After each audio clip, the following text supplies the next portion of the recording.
Duncan Tolhurst on the inside of him. Let's see what happens as they go into that first turn, as they come up the hill for the first time.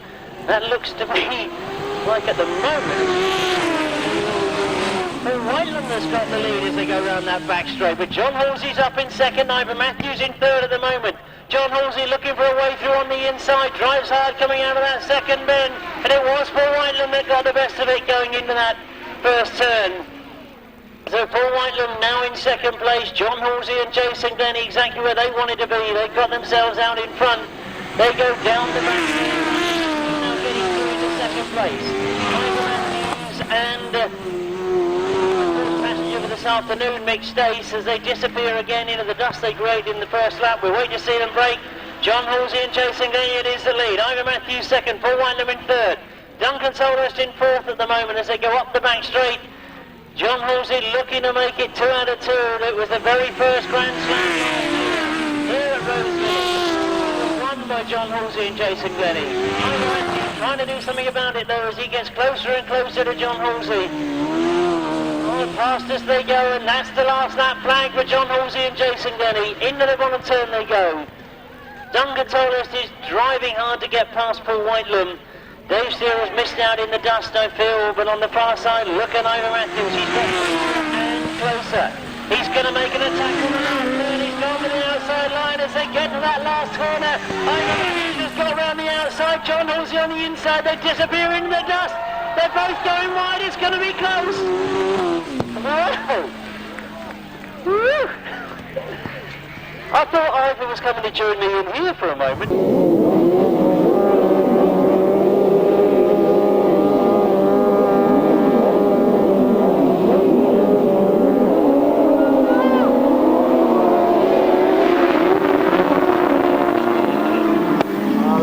Battle into the first bend, look up to our left, Robbie Wilson in there, Mark Edwards back in the pack, sitting at around fourth spot at the moment, down there. Let's look across to the far side, Alan Blewitt and Barrie Metcalfe have the advantage at the moment, and they're coming around towards this once again to complete their first match.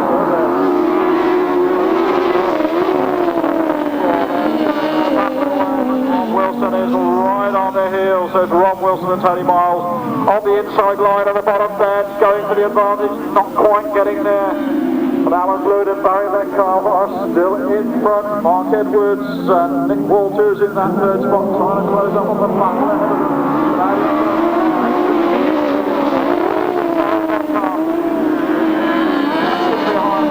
Rob Wilson and Tony Miles, and every time they go to that bottom bend, it's Rob Wilson and Tony Miles who try to close right up on the exit. They don't make it this time.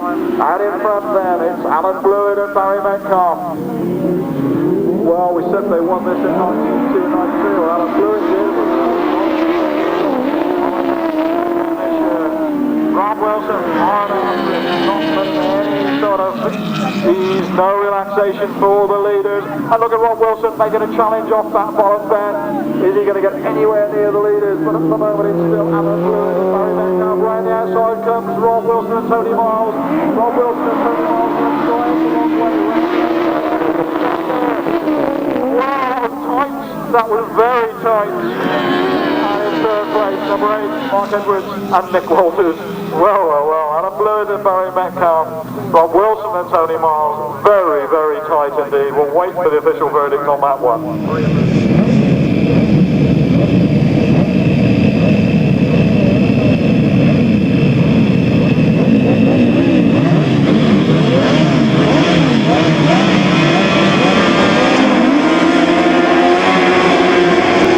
The best of the start.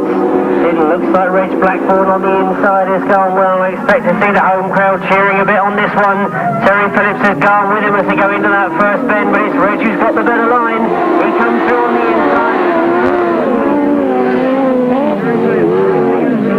Cuts back and tries to follow around that first bend, but no, he's staying wide. He goes the long way round. Reg Blackbourn should be able to pull up on the inside of him. He's forcing Terry Phillips to go a much wider line. So will that allow the advantage to come through on the inside? Terry Phillips is still staying wide.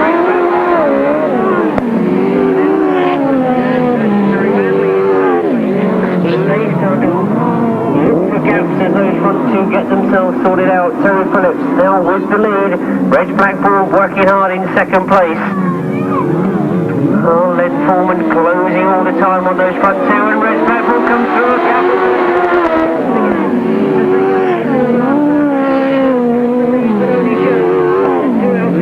Together in this sort of bend. Still Terry Phillips going for that wide line, and Reg Blackbourn and Colin have got the lead. They've got one more bend to go. They possibly had the better line coming out of this bend, but Terry Phillips changes lines and comes in underneath them. It's going to be close. Terry Phillips gets that.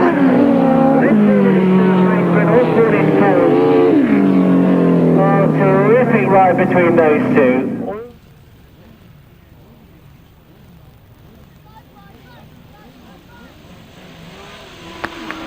Away they go then.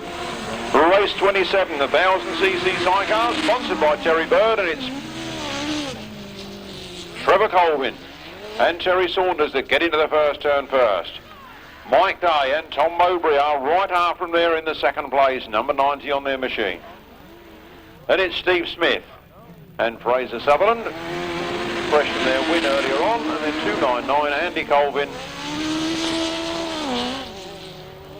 and Terry Saunders, Wayne Saunders, bringing up the rear.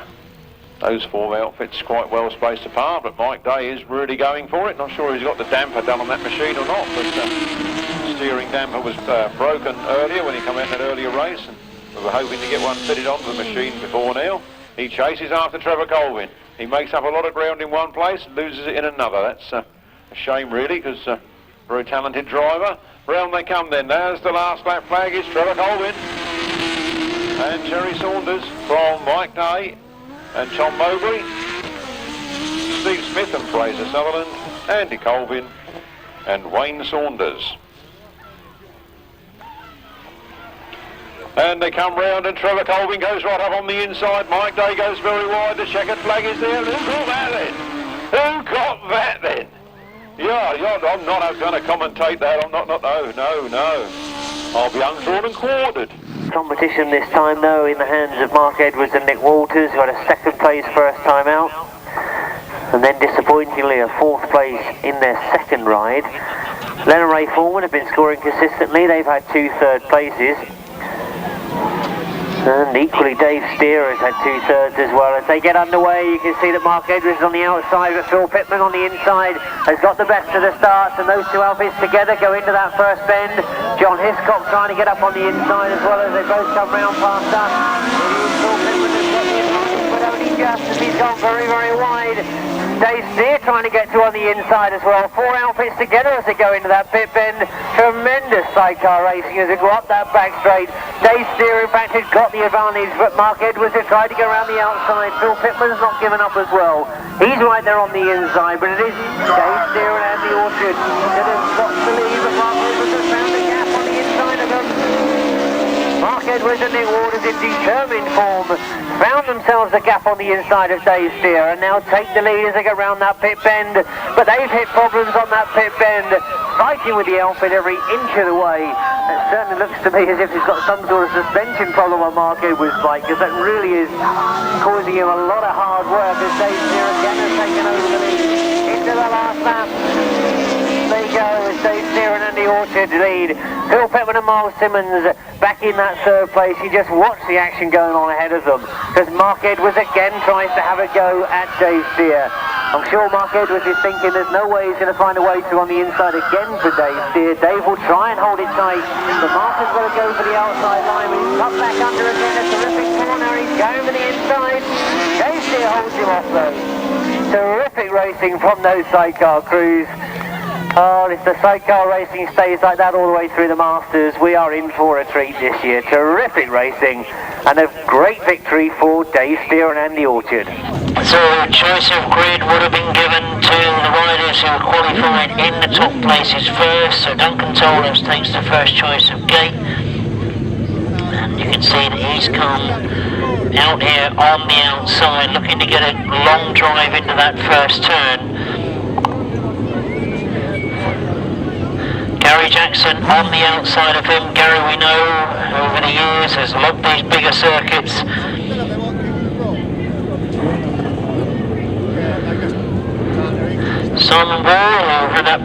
ride in that B final. John Halsey on the inside of it. Rob Wilson, and right on the inside is Ivor Matthews. They get underway. Rob Wilson's made a good start. Ivor Matthews has made a good start as well, and it's Ivor that's got to the front as they go around that first turn. Rob Wilson is right there with John Halsey on the inside of him. Rob Wilson looking for a way down the outside. He's chasing after Ivor Matthews, and Mick Stace, of course, in the chair now for Ivor Matthews as they come off that bottom turn. Rob Wilson is very right. Duncan Tollhurst is there as well. John Halsey looking for that third place, trying to hold Duncan Tollhurst up as they go into the pit turn for the second time. But Ivor Matthews and Mick Stace still just with the lead. Rob Wilson pushing every inch of the way, looks for that outside line. It's a fast line round that bottom bend. Will it give you the drive up the straight? That's the gamble they've got to take. Rob Wilson and John Halsey now battling for that second place. Is that going to distract Rob Wilson from catching Ivor Matthews? He knows he's got to make sure that if he chases after Ivor, he doesn't leave any gaps for John to get through. And John Halsey will be looking for exactly that. He'll push him every inch of the way, encourage him to go after Ivor Matthews, encourage him to go wide. That leaves a gap on the inside. That's exactly what he's done. John Halsey and Jason Glenie move into second place. Can they now close on Ivor Matthews?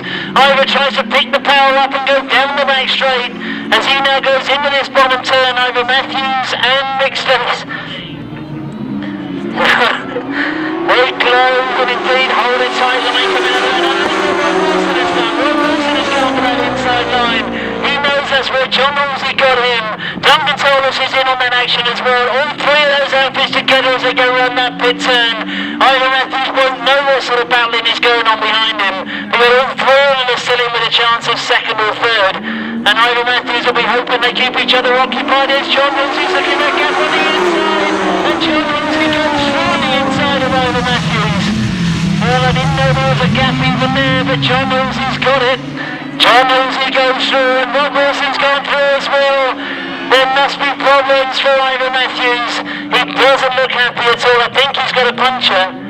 Ivor Matthews has possibly got a puncture. You can see the way that outfit's going. And then check it back. Here's John Halsey and Jason Glenie. Rob Wilson in second. Duncan Tollhurst in third. And as he coasts to the line, very, very disappointed. You can see the back wheel of that outfit showing you exactly what the problem is. And yet again, on the last one.